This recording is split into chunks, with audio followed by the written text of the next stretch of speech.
Hello students, कैसे हो आप? आई होप आप सभी ठीक होंगे और अपनी पढ़ाई भी अच्छे से कर रहे होंगे। तो बच्चों, आज हम क्या कर रहे हैं, हम अपना टीचिंग ऑफ कंप्यूटर साइंस का नेक्स्ट जो मेथड है वो कंटिन्यू करने जा रहे हैं। जो लास्ट प्रीवियस लेक्चर में हमने कौन सा मेथड किया था? हमने किया था इंडक्टिव एंड डिडक्टिव मेथड। ठीक है जी। आज हम कर रहे हैं अपना next method of teaching, that is problem solving method, समस्या समाधान विधि। ठीक है जी।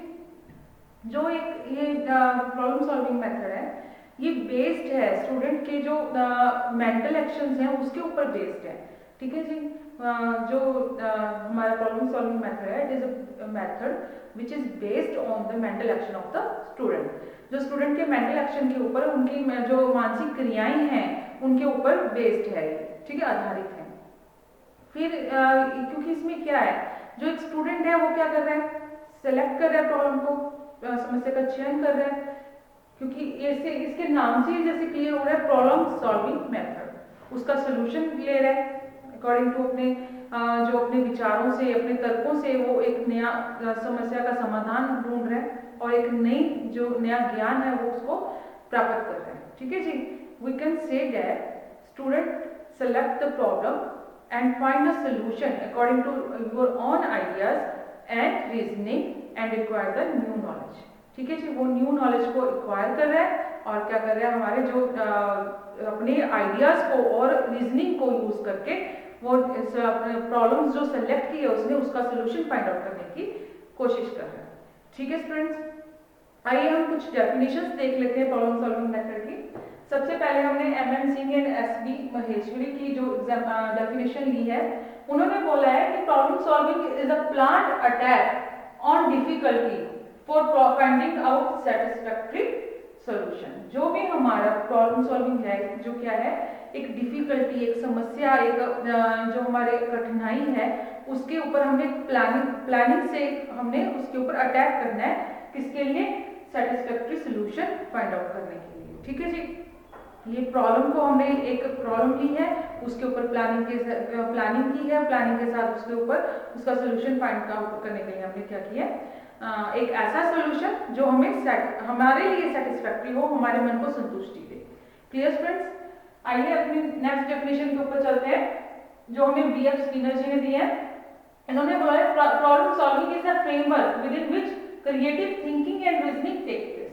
जो प्रॉब्लम सॉल्विंग है हमारे लिए एक रूपरेखा है, एक फ्रेमवर्क है, जिसके अंदर क्या हो रहा है, जो सृजनात्मक चिंतन है हमारा, क्रिएटिव थिंकिंग, सृजनात्मक चिंतन और हमारे क्या है, तर्क होता है, रीजनिंग होती है। हम क्रिएटिव थिंकिंग, हम नए नए जिस पता क्या है, जो इंसान है ना, वो जब तक वो सोचता नहीं है, हमें लगता है कि हमें नहीं, हमारे लिए बहुत मुश्किल है, लेकिन अब जब आप किसी चीज़ के बारे में बहुत डेडिकेशन के साथ उसका सोल्यूशन ढूंढने की कोशिश करते हो ना प्रॉब्लम का, तो आपको नए नए सोल्यूशंस, नए नए आइडियाज अपने आप आते हैं और उसको आप करने की कोशिश करते हो तो कोई ना कोई सोल्यूशन आपको मिल ही जाता है। तो इसलिए क्या है, मतलब इसमें क्या है, आपका जो क्रिएटिविटी है आपके अंदर, जो क्रिएटिव थिंकिंग है आपकी, जो रीजनिंग है, उसको हमने क्या करना है, अच्छा खासा उसका जो हम कहेंगे उसकी प्रैक्टिस करनी है हमें, ताकि हमें अच्छी तरह से क्रिएटिव थिंकिंग आ जाए और रीजनिंग करनी आ जाए। ठीक है स्टूडेंट्स? तो चलिए हम अब इनके स्टेप्स के ऊपर चलते हैं। इस स्टेप्स पे चलने से पहले मैं आपको बता दूं कि प्रॉब्लम जो है वो कैसी होनी चाहिए।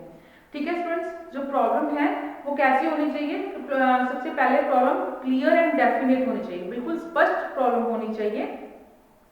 स्टूडेंट्स, मैं आपसे एक बात जरूर बोलना चाहूँगी, जैसे कि ये मेथड्स कर रहे हैं हम, मेथड्स के बीच में कई बार शॉर्ट नोट भी आ जाते हैं, जैसे एडवांटेजेस, डिसएडवांटेजेस, किस तरह की प्रॉब्लम है, रोल ऑफ द टीचर, या इसलिए जो मैं वर्बली बोलती हूँ आप प्लीज़ उनको भी ध्यान से सुना करिए और अपने नोट्स में अच्छी तरह उसको नोट भी कर लिया करिए।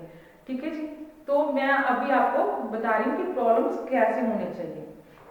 प्रॉब्लम शुड बी, जो हमारी प्रॉब्लम्स हैं जो बच्चों ने सेलेक्ट करनी है, जो स्टूडेंट्स हैं प्रॉब्लम्स को खुद सेलेक्ट करेंगे। टीचर ने सिर्फ सिचुएशंस क्रिएट करनी है या फिर बहुत सारी प्रॉब्लम्स उनके सामने रखनी है, ताकि उनमें से कुछ भी प्रॉब्लम्स स्टूडेंट्स खुद ब खुद सेलेक्ट कर लें। ठीक है जी? सबसे पहले प्रॉब्लम क्या होनी चाहिए? डेफिनेट है क्लियर, बिल्कुल स्पष्ट होनी चाहिए, इसे हम कहेंगे स्पष्ट। ठीक है जी, शॉर्ट फॉर्म में लिखूंगी मैं। सबसे पहले जो प्रॉब्लम है बिल्कुल क्लियर होनी चाहिए, हमें पता होना चाहिए कि प्रॉब्लम है क्या। ये नहीं है कि प्रॉब्लम का ही नहीं पता चल रहा हमें क्या है, समस्या क्या है ये नहीं पता चल रहा, तो स्टूडेंट्स के लिए उसको फाइंड आउट करना बहुत मुश्किल हो जाएगा, उनका सोल्यूशन फाइंड आउट करना। सेकेंडली क्या है, जो प्रॉब्लम है वो बहुत ही मीनिंगफुल एंड चैलेंजिंग होनी चाहिए। Problem should be meaningful and challenging to the students.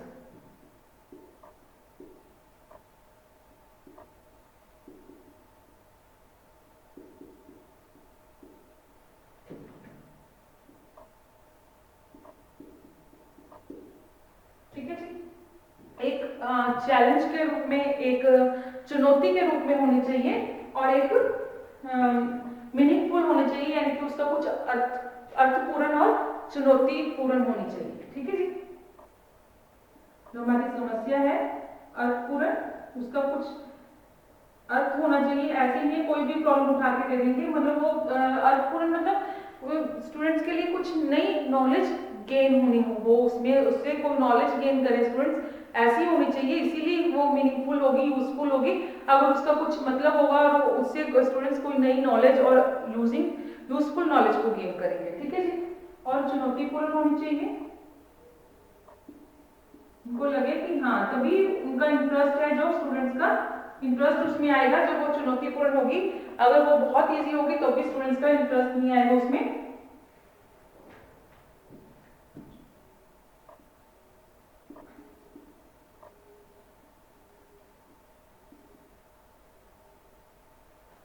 Clear students?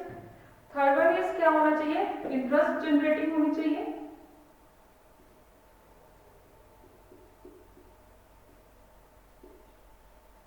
जिसमें स्टूडेंट्स को उनका इंटरेस्ट बनना शुरू हो जाए, उनका जो है अंदर से उनको लगे कि हाँ हमने इसको करना है। ठीक है जी, उनका जो है जैसे कि पहले हम अगर इसकी बात करें कि जैसे हमने बोला है स्टूडेंट्स को कि आपने क्या बनानी है, एक पीपीटी पावर पॉइंट प्रेजेंटेशन बनानी है, अगर हम एग्जांपल लें तो उनके लिए ये क्लियर होना चाहिए कि पावर पॉइंट प्रेजेंटेशन क्या है और किस तरह से बनानी है, किस सब्जेक्ट की बनानी है, क्यों क्यों मतलब उनको पता होना चाहिए कि क्या उसमें करना क्या है, फाइनली उसमें क्या होना क्या चाहिए पावर पॉइंट प्रेजेंटेशन में।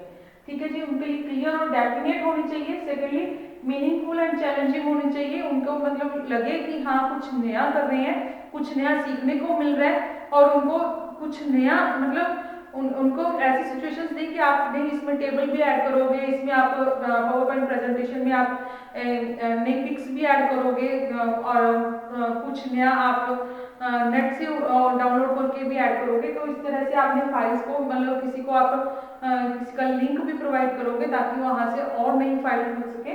तो इस तरह से चैलेंजिंग होना चाहिए स्टूडेंट्स के लिए कि वो उनको लगे कि हाँ इसको कैसे करना है, इससे क्या होगा, उनका जो इंटरेस्ट जनरेट होगा, उनसे उनको लगेगा कि नहीं इसको करके देखना है, किस तरह से इनको करना है। ठीक है जी, इंटरेस्ट जनरेटिंग होनी चाहिए।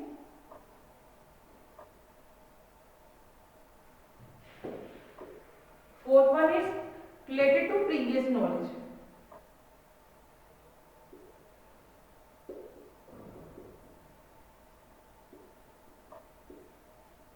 जो पूर्व ज्ञान है उससे संबंधित होनी चाहिए,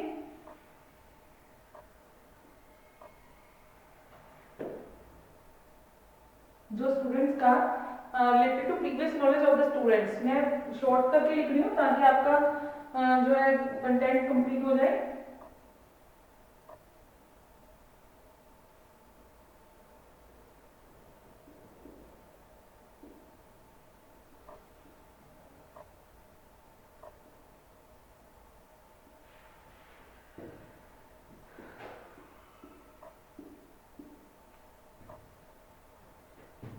क्योंकि जब तक उनके प्रीवियस नॉलेज से रिलेट नहीं करेंगे हम किसी भी प्रोजेक्ट को या किसी भी जो हम उनको दे रहे हैं, वर्क दे रहे हैं, जो भी एक प्रॉब्लम दे रहे हैं, उसको अगर प्रीवियस नॉलेज से रिलेट नहीं करेंगे तो वो उनको कर नहीं पाएंगे। जब उसको कर नहीं पाएंगे तो उनका जो इंटरेस्ट है अपने आप ही, अगर उनको पता ही नहीं होगा पावर पॉइंट प्रेजेंटेशन क्या चीज़ है तो और उसको कैसे करते हैं तो वो नहीं कर पाएंगे। उनको थोड़ा सा नॉलेज होना चाहिए कि पावर पॉइंट प्रेजेंटेशन क्या होता है, स्लाइड्स होती हैं उसके अंदर, इस तरह से स्लाइड्स बनाते हैं, ठीक है जी। तो वो कर पाएंगे, अदरवाइज उनका क्या इंटरेस्ट ही नहीं रहेगा उसमें, उनका कोई जैसे हम कहेंगे कि उनको करने की इच्छा ही नहीं होगी, ठीक है ना।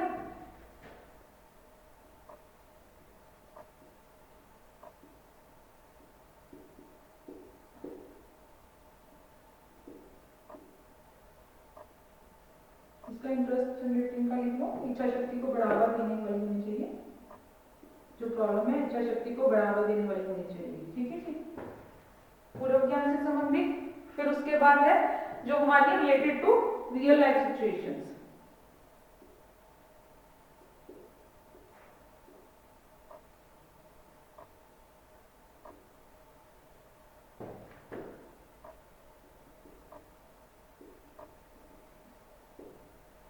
जो हमारे जीवन की स्थितियों से संबंधित होनी चाहिए।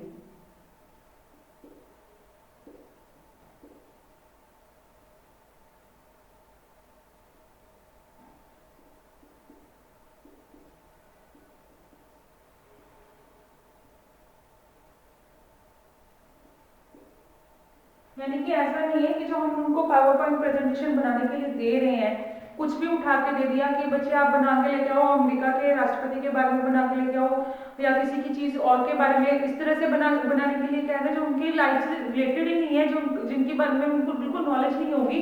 ऐसा कुछ नहीं करना है हमें, उनकी लाइफ से रिलेटेड होनी चाहिए। जैसे कि हम कहें कि आप कंट्री के स्टेट्स के बारे में बना के लेके आओ, तो वो क्या है उनसे, उनकी लाइफ से फिर भी कुछ रिलेटेड है। हम सीजन्स के बारे में बोल दें कि आप प्रेजेंटेशन बना के लाओ, तो उनकी लाइफ से रिलेटेड है, ठीक है। अगर हम किसी सब्जेक्ट के बारे में बोल रहे हैं तो वो भी उनकी लाइफ से रिलेटेड है क्योंकि वो उनको पढ़ रही हैं, ठीक है जी। लेकिन ऐसा नहीं होना चाहिए कि हम ऐसी कुछ सिचुएशंस क्रिएट करके दें उनको कि उनकी लाइफ से बिल्कुल लेना देना ही नहीं है, तो फिर उनका क्या है, इंटरेस्ट नहीं आएगा उसमें, उनको इंटरेस्ट नहीं आएगा इस चीज में, ठीक है जी। तो उसके बाद और क्या है, रियल लाइफ से होना चाहिए। और सॉल्यूशंस हैं जो स्टूडेंट्स ने खुद फाइंड आउट करने हैं। Solutions should be find out, solutions should be find out by students।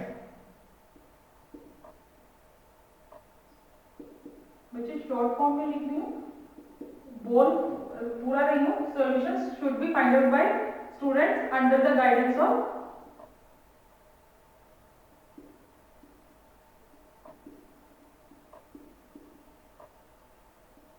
Teacher. यानी कि शिक्षक की सिर्फ गाइडेंस होनी चाहिए, मार्गदर्शन होना चाहिए। जो सॉल्यूशंस फाइंड आउट करने हैं वो जो छात्र है उसने खुद करने हैं, ठीक है जी। समाधान छात्र द्वारा समाधान होना चाहिए।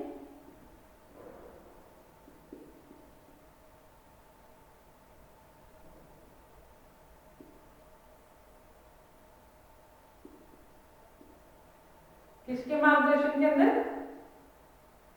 अध्यापक के या शिक्षक के मार्गदर्शन के अंदर।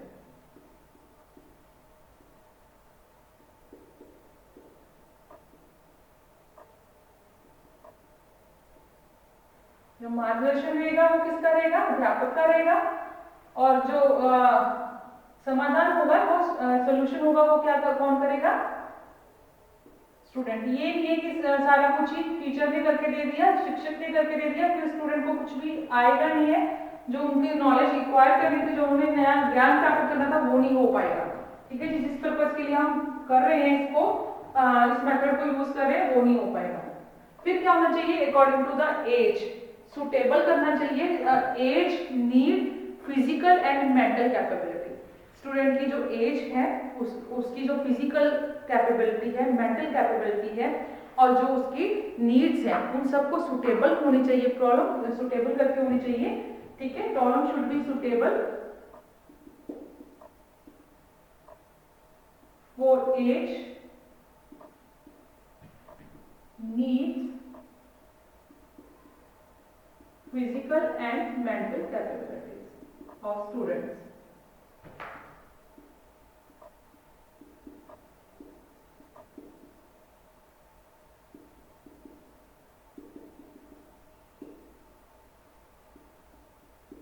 ठीक है जी, जो हमारे छात्र हैं उनका क्या होना चाहिए, जो हमारी समस्या है वो किसके अकॉर्डिंग होनी चाहिए, किसको सूट करती होनी चाहिए, किसके हम कहेंगे अनुसार होनी चाहिए। जो समस्या है वो छात्र के एज, उम्र के और आवश्यकता, शारीरिक और मानसिक क्षमता के अनुसार होनी चाहिए। जो हमारी समस्या है वो छात्र की उम्र, आवश्यकता,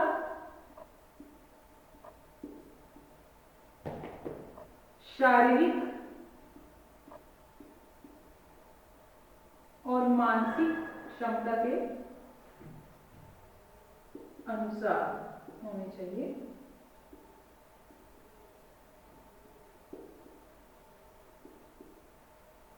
क्लियर स्टूडेंट?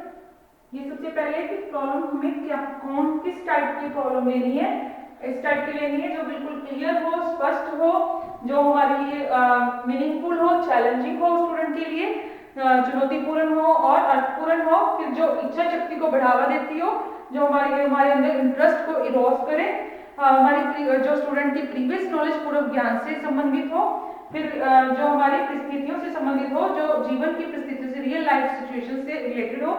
फिर उसके बाद जो गाइडेंस है टीचर ने देनी है, लेकिन सोल्यूशन गाइडेंस देनी है टीचर ने, क्योंकि सोल्यूशन नई प्रॉब्लम है टीचर के स्टूडेंट के लिए, उनको बताना है, जहाँ पे उनको जरूरत हो वहाँ पे बताना है, जहाँ पे वो गलत हो रहे हो वहाँ पे भी बताना है, लेकिन सोल्यूशन जो है, समाधान है, जो छात्र का ही होना चाहिए, स्टूडेंट द्वारा ही सोल्यूशन फाइंड आउट होना चाहिए, तभी उसको नॉलेज मिलेगी, नई नॉलेज आएगी, उसके वो करेगा, अदरवाइज नहीं कर पाएगा। उसके बाद है जो प्रॉब्लम है वो किसके should be suitable for age, suitable to age, suitable to age, needs, physical and mental capabilities. जो समस्या है हमारी छात्र के उम्र, आवश्यकता, शारीरिक और मानसिक क्षमता के अनुसार ही होनी चाहिए, तभी वो कर पाएगा। अगर उसकी क्षमता ही नहीं है, उसकी उम्र ही नहीं है, ऐसा नहीं है कि हमने 7th स्टैंडर्ड के बच्चे को देना और हम दे रहे हैं +1 का क्वेश्चन डाल के दे रहे हैं, तो क्या स्टूडेंट नहीं कर पाएगा, ना ही उसमें इंटरेस्ट आएगा उसको, ना ही उसकी नॉलेज होगी, तो कोई फायदा नहीं है। ठीक है, अगर हम कुछ ऐसा फिजिकल काम दे रहे हैं तो उसकी, जैसे हम फर्स्ट के बच्चे को बोले कि आप जाके पावर पॉइंट प्रेजेंटेशन बना लो, तो वो नहीं बना पाएगा, क्योंकि उसकी शारीरिक और मेंटल दोनों ही क्षमताएं नहीं है, उसकी जो कैपेबिलिटीज नहीं है। ठीक है बच्चे, और उसकी नीड भी नहीं है अभी। तो ये जो है हमारा जो प्रॉब्लम्स है वो कैसी होनी चाहिए, उसी को हमने डिफाइन किया अभी। नेक्स्ट है हमारा इसके स्टेप्स, क्या स्टेप्स होने चाहिए।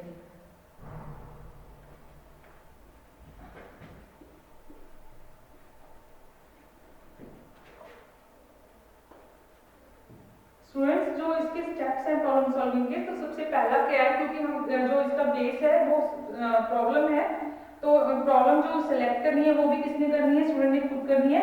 तो सबसे पहला स्टेप इसका रहेगा सिलेक्शन ऑफ द प्रॉब्लम, कि सबसे पहले हमें क्या करना है, सिलेक्शन करनी है स्टूडेंट्स ने। हमने उनको प्रॉब्लम्स क्रिएट करके देनी है, टीचर ने बहुत सारी प्रॉब्लम्स क्रिएट करके दे दी, उसमें से सिलेक्शन किसने करनी है, टीचर ने खुद, स्टूडेंट ने खुद करनी है। टीचर सिर्फ उसको गाइड कर सकते हो उसके बारे में। ठीक है जी,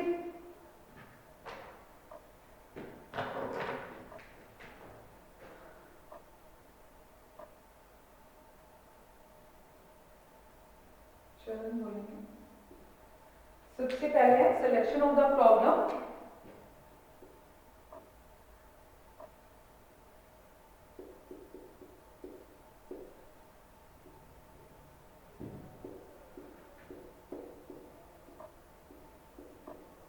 समस्या का चयन। ठीक है जी,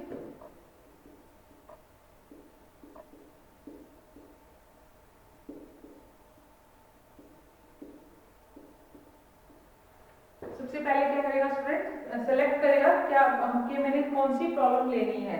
जैसे कि हमने बच्चे को स्टूडेंट को बोला कि आपने पावर पॉइंट प्रेजेंटेशन बनानी है अपने किसी भी सब्जेक्ट के ऊपर, whether on the SST, science, Hindi, Punjabi, English, किसी भी जो सब्जेक्ट के ऊपर आप अपनी पावर पॉइंट प्रेजेंटेशन बनाइए। तो हमने उनको सिचुएशन दे दी है, अब सिलेक्ट किसने करना है, स्टूडेंट ने करना है कि मैं कौन से सब्जेक्ट के ऊपर पावर पॉइंट प्रेजेंटेशन बनाऊं। ठीक है जी। उसके बाद है collection and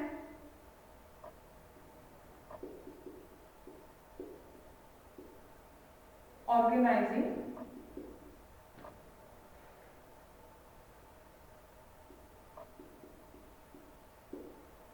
collection and organizing the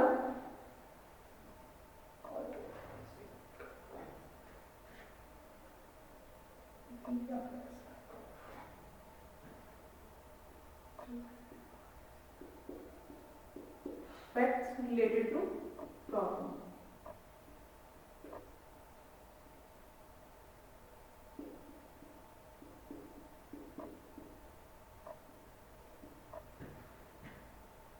हमने क्या करना है स्टूडेंट्स ने, फिर उनका क्या करना है, जो हमारे तथ्य हैं तथ्यों को एकत्रित करना है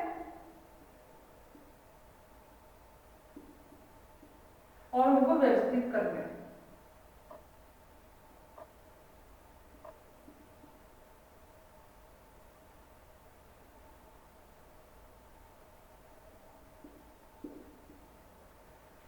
एक स्टूडेंट है, उसने चूज कर लिया है कि मैं हिंदी की बनाऊंगा या एसएसटी की बनाऊंगा, एसएसटी को चूज कर लिया उसने।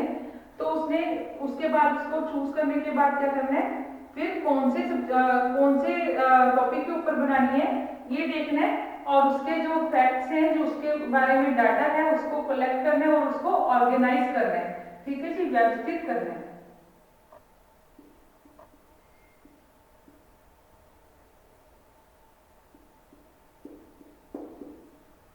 समस्या से संबंधित, यहाँ पे स्टूडेंट्स ये आना था, समस्या से संबंधित।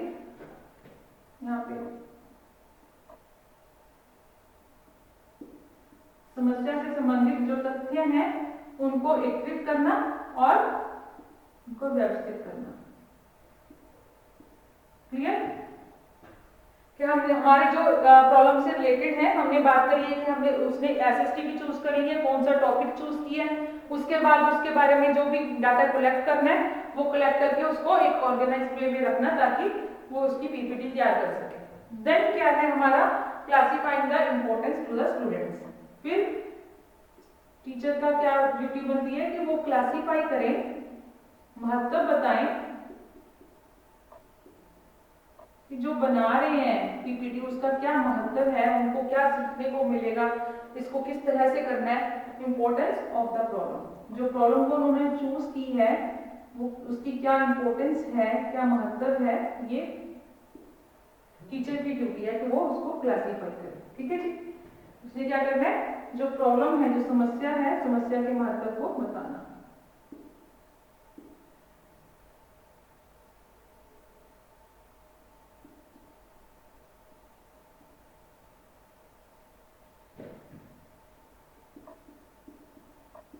स्टूडेंट्स को हमने बताना है टीचर ने कि क्या समस्या है, उसका महत्व क्या है, आपने क्यों चूज की है। उसके बाद है आपका evaluation of the facts, evaluate करना है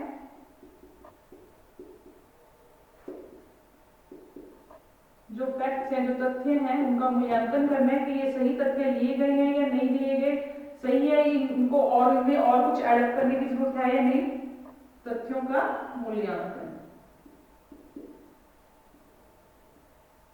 जो पीपीटी के अंदर ये सही सफिशिएंट है, इनका और कुछ ऐड करने की जरूरत है या नहीं है, ये ठीक ऑर्गेनाइज हुए हैं या नहीं हुए। डिसीजन अबाउट पॉसिबल सॉल्यूशंस, जो हमने डिसीजन लिए हैं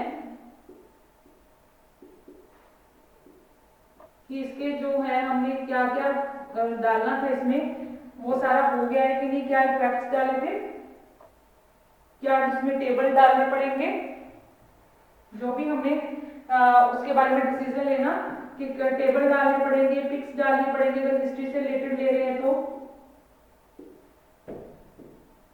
जो भी निर्धारित हैं, जो भी संभावित संभावित जो समाधान है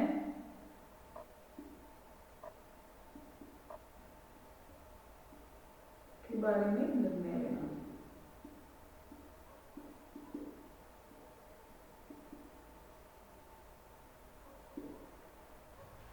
उसके बाद हमने क्या देख लिया, सबसे पहले हमने एसएसटी की प्रॉब्लम ले लिया, फिर उसके रिलेटेड जो भी डाटा था वो कलेक्ट करके ऑर्गेनाइज कर लिया है। टीचर ने हमें इंपॉर्टेंस बता दी है कि किस तरह की प्रॉब्लम है, इसका महत्व क्या है। उसके बाद हमने फैक्ट्स को इवैल्यूएट कर लिया कि जो सफिशिएंट है हमें और ऐड करने पड़ेंगे।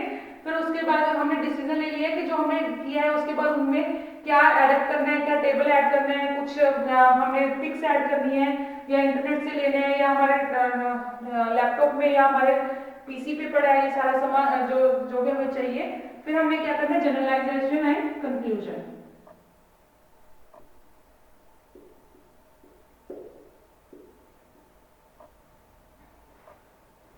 हमें इसको सामान्यीकरण कर देना है इसका और निष्कर्ष निकाल देना है, ठीक है जी, और प्रेजेंट कर देना है।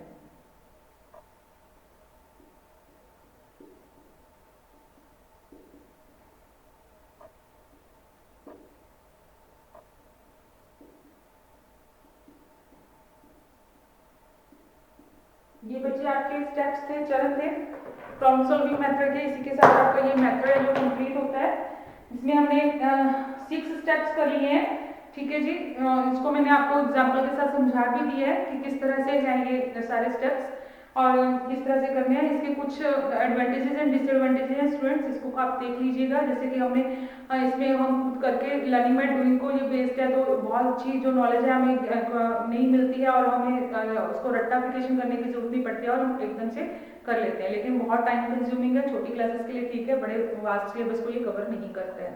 इस तरह से कुछ एडवांटेजेस एंड डिसएडवांटेजेस है, ठीक है जी। तो इसी के साथ आपका प्रॉब्लम सॉल्विंग मेथड कंप्लीट होता है। आशा है कि आपको समझ आई होगी। So thank you students.